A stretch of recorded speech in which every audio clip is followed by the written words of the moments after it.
एक कथा मैंने सुनी थी, एक संत का अनुभव था।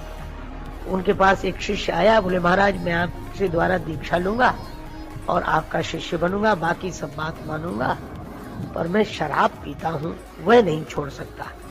इस शर्त पर दीक्षा देनी हो तो दो। अच्छा, महात्मा भी कितने दयालु होते हैं।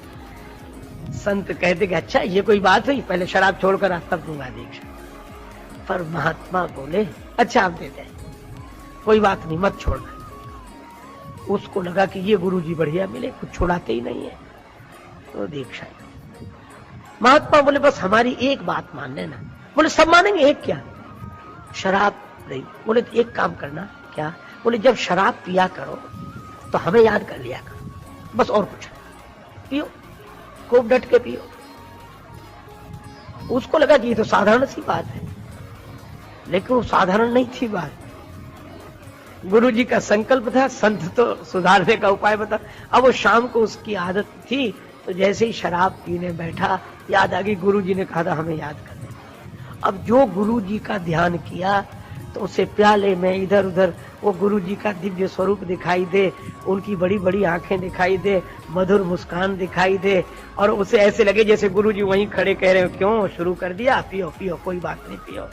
उसको इतनी शर्म लगी, इतनी गिलानी हुई कि पी नहीं सका। 8 दिन बाद आ गया, बोले महाराज वो तो छूट गई। गुरुजी बोले हमने तो कहा नहीं था कि छोड़ो।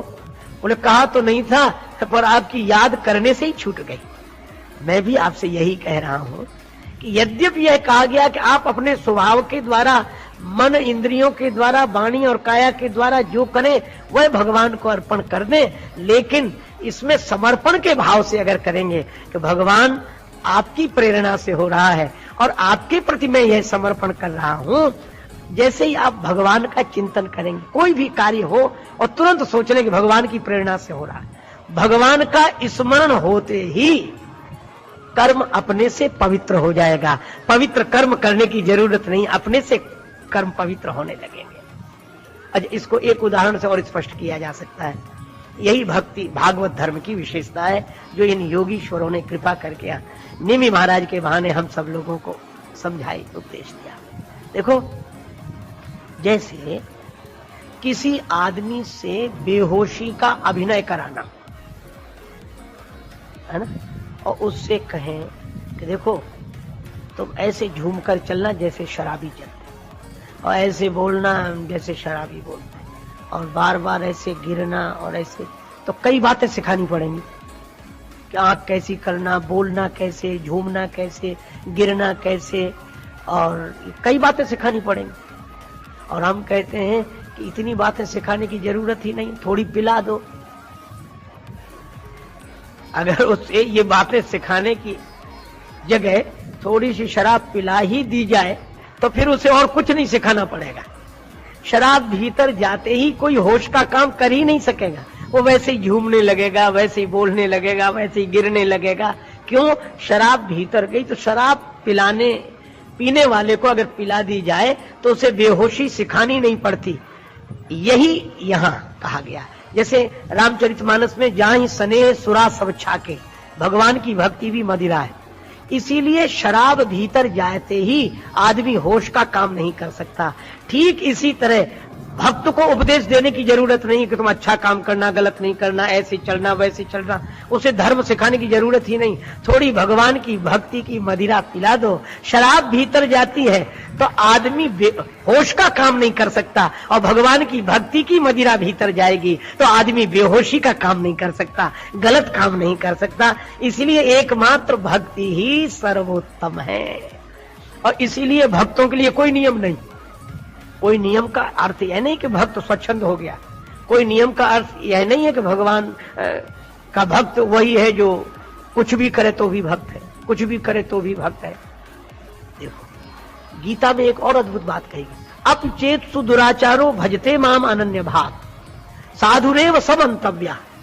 अब ये बड़ी अटपटी बातें हैं जो समझ में नहीं आती। भगवान ने कहा अपचेत सुदुराचारो, कितना भी दुराचारी हो, कितना भी दुरा, और दुराचारी में भी एक विशेषण लगा दिया, सुदुराचारी। अब सुदुराचारी माने उस जैसा अभ्यस्त कोई दुराचारी दूसरा न हो, सुनियम पूर्वक दुराचार करने वाला हो। भगवान बोले अगर वह मेरा भजन करता है तो उसे साधु समझना।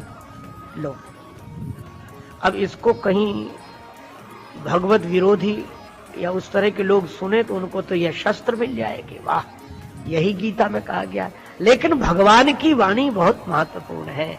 भगवान की वाणी भगवान की कृपा से ही समझ में आती है, और भगवान की कृपा संत के मिलन के रूप में, बिनु हरि कृपा मिल ही नहीं सकता।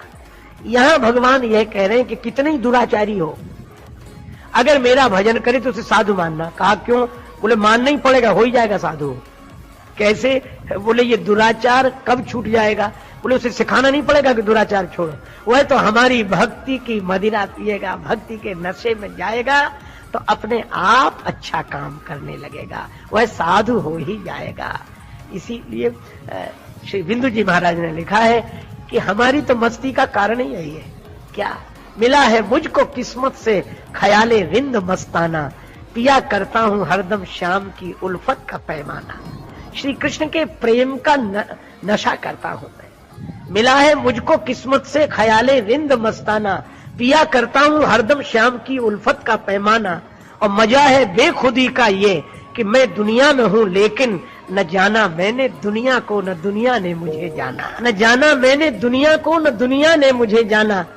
आहा, और हमें तो अपने यार के दीदार से मतलब, मेरा कन्हैया, मेरा मोहन, मेरा कृष्ण सर्वत्र है, मुझे तो अपने यार के दीदार से मतलब, चाहे मंदिर या मस्जिद हो, चाहे काबा या बुतखाना। और आगे कैसी अनोखी बात कही, हमेशा बस यही रिश्ता चाहता हूं प्यारे मोहन से, हमेशा बस यही रिश्ता चाहता हूं प्यारे मोहन से। मैं उनको दिल रुबा समझूं, वो समझे मुझको दीवाना। और नहीं है बिंदु आंखों के मोम, दिल मोती के दाने हैं, विरह की आग में पड़कर पिघल जाता है हर दाना। यह भक्ति का मार्ग, यह प्रेम का मार्ग, यह जो मैकदा है, यहाँ भक्ति की मदिरा पिलाई जाती है।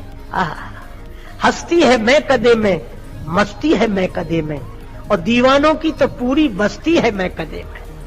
और इस मैकदे में आके कोई होश में रह ले, जगत का होश नहीं रहता। क्यों? इस मैकदे में आके कोई होश में रह ले, खुद होश की भी कुछ नहीं हस्ती है मैकदे में। और दुनिया में नहीं मिलती, मिलती तो बड़ी महंगी, मस्ती वही है लेकिन सस्ती है मैकदे में। और राजेश हो भंवर में, लगे पार या कि डूबे, परवाह नहीं जब से कश्ती है मैकदे में। और यह मदिरा पीता हूं मैं, शराब सरेआम पीता हूं, जब भी वक्त मिलता है सुबह शाम पीता हूं। दुनिया के मैखाने मुझे अच्छे नहीं लगते, मैं तो मुर्शिद के मैकदे में जाम पीता हूं। लौकिक शराब पीने वाला होश में नहीं रहता, और भगवान की भक्ति की अलौकिक मदिरा मन से पीने वाला व्यक्ति बेहोश नहीं रहता।